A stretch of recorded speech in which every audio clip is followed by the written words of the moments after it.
নমস্কার, ডক্টর জয়তী রক্ষিত বলছি, ইন্টারভেনশনাল কার্ডিওলজিস্ট ওহাইও হসপিটাল থেকে। হঠাৎ বুকে ব্যথা হচ্ছে। বুকে ব্যথা অনেক কারণে হয়। বুকে ব্যথা হয় গ্যাসের ব্যথা থেকে হতে পারে, বুকের ব্যথা আমাদের শরীরে যে মাসেল বা নার্ভগুলো আছে চেস্ট ওয়ালের কাছে তাদের থেকে হতে পারে, এবং সর্বোপরি আমাদের যেটা জানা দরকার যে বুকের ব্যথাটা হার্টের সমস্যা থেকেও হতে পারে। এটি হচ্ছে আমাদের হৃদযন্ত্র বা হার্ট। এখানে তিনটে জিনিস খুব দরকারি। একটা হচ্ছে হার্টের পাম্পটা, যেটা মাসেল, যেটা রক্ত সঞ্চালন করে, পাম্প করে রক্ত সঞ্চালন করে। দ্বিতীয় হচ্ছে হার্টের রক্তশিরা। আমাদের হার্টে তিনটি রক্তশিরা আছে এবং এটা রক্ত চলাচল প্রবাহে আমাদের হেল্প করে। অনেক সময় এই রক্তশিরাগুলো পলি জমে বা প্ল্যাক জমে সরু হয়ে যায়, তখন এই হার্টের মাসেল আর ব্লাড পায় না। আরেকটি তৃতীয় জিনিস যেটি হার্টের মধ্যে আছে সেটা হচ্ছে হার্টের ভাল্ব।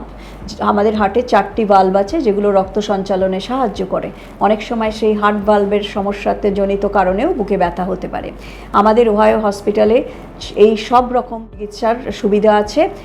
আমাদের 24/7 এমার্জেন্সি রুম খোলা আছে। আমাদের 24/7 কার্ডিয়াক ক্যাথ ল্যাব এবং কার্ডিওথোরাসিক ওটি সার্জারি সার্ভিস অ্যাভেলেবল।